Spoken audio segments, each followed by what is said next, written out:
beli rumah, beli mobil, terus kemudian berlibur ke luar negeri, atau sekedar untuk healing gitu ya Bapak Ibu, menggunakan keuangan atau arus kas dari bisnisnya. Nah, pada saat dia harus bayar supplier atau pada saat dia harus ekspansi usaha saat peluang datang, tidak siap Bapak Ibu. Karena apa? Karena keuangannya sudah tidak tersusun dengan rapi gitu ya. Nah, seperti itu Bapak Ibu. Jadi mungkin Bapak Ibu nih ya yang hadir di Zoom kali ini, mungkin ada yang sedikit senyum-senyum ya kan. Nah, itu mungkin sedang tersindir gitu Bapak Ibu ya. Oh, itu saya gitu ya. Nah, tapi tidak apa-apa Bapak Ibu. Kita perbaiki, lebih baik terlambat daripada tidak sama sekali gitu ya. Oke. Sama aja. Oh, pengembangan. Kita next. Investasi Ini untuk Bapak Ibu ya. pengembangan. Ada pertanyaan nih Bapak Ibu. Kenapa sih keuangan bisnis dan keuangan pribadi harus dipisahkan? Nah, satu Bapak Ibu, memudahkan pebisnis untuk review ya. Seperti yang tadi saya bilang, kalau kita mau mengamati sesuatu, otomatis tidak boleh ada gangguan dari poin-poin lainnya seperti itu Bapak Ibu ya. Kemudian yang kedua, mempermudah perencanaan keuangan bisnis Bapak Ibu. Nah, pada saat kita sudah tahu gambaran bisnis kita secara clear dalam hal keuangan, otomatis perencanaannya pun akan lebih bagus. Ketiga, menghemat uang dan waktu Bapak Ibu ya.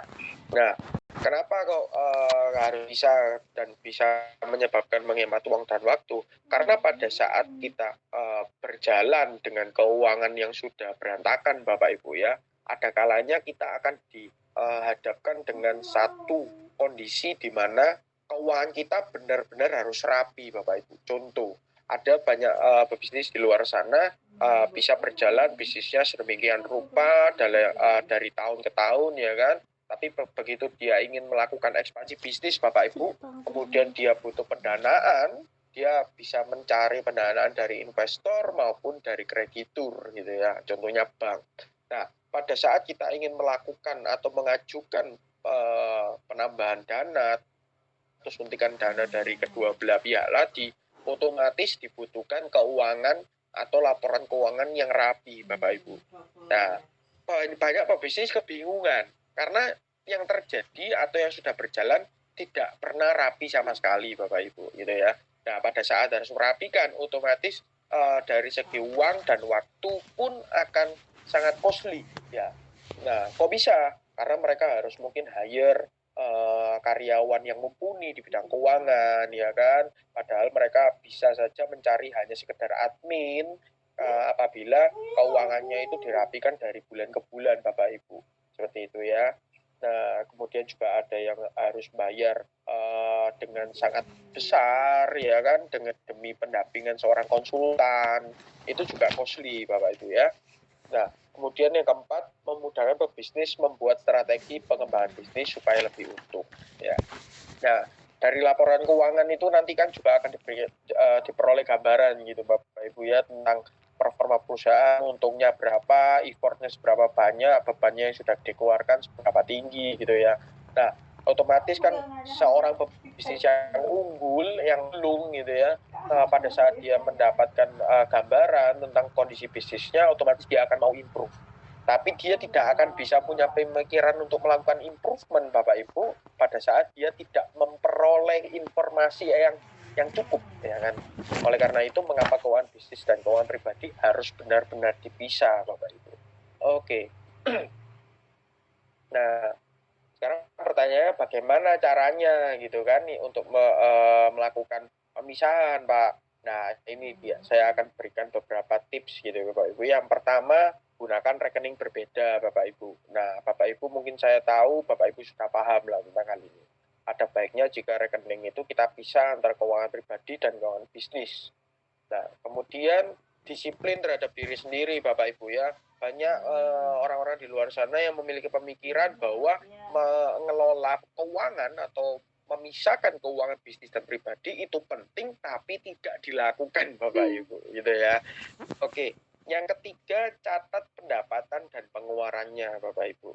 Nah, jangan lupa kita harus selalu konsisten ya kan. Apabila kita melakukan pencatatan jangan sampai bolong-bolong ya Bapak Ibu ya.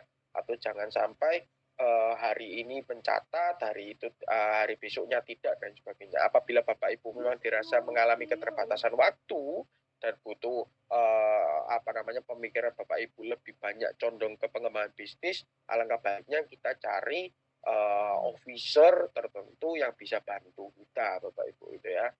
Oke. Yang keempat, lakukan evaluasi. Nah, evaluasi ini penting seperti yang tadi saya bilang, jika kita bisa memperoleh gambaran bisnis secara utuh melalui pelaporan keuangan yang baik untuk bisnis, otomatis kita akan terdorong untuk punya pemikiran untuk melakukan improvement atau kita bisa langsung melakukan ekspansi, Bapak Ibu itu ya. Oke. Nah, ini Bapak Ibu. Saya mau katakan kepada Bapak Ibu sekalian bahwa penting halnya Bapak Ibu menyadari dan mengingat rencana keuangan itu ibarat sebuah peta keuangan, Bapak Ibu ya. Nah, oleh karena itu apabila kita ingin menuju ke arah yang tepat, otomatis kita harus menggunakan peta jika kita belum tahu arahnya. Nah, peta itu diidentikan tadi dengan apa? Dengan rencana keuangan. Rencana keuangan hanya bisa disusun dengan baik jika informasinya juga mumpuni, Bapak Ibu. Gitu ya. Informasinya dapat dari mana? Informasinya dapat dari pelaporan keuangan. Untuk bisnis Bapak Ibu, ya kan?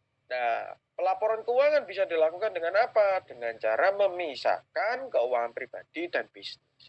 Itu satu poin. Masih banyak poin lainnya Bapak Ibu yang mempengaruhi. Oke. Oke. Saya lanjut Bapak Ibu. Kita akan coba masuk ke cash flow Bapak Ibu. Saya kasih gambaran basicnya Bapak Ibu ya. Jadi Bapak Ibu kalau misalnya mau tertarik lebih lanjut, mungkin bisa hubungi teman-teman Shipper ya, atau mungkin ke Finante.id juga bisa. Kita akan bantu Bapak Ibu ya, khususnya untuk pendampingan bisnis Bapak Ibu. Oke. Oke. Astagfirullahaladzim.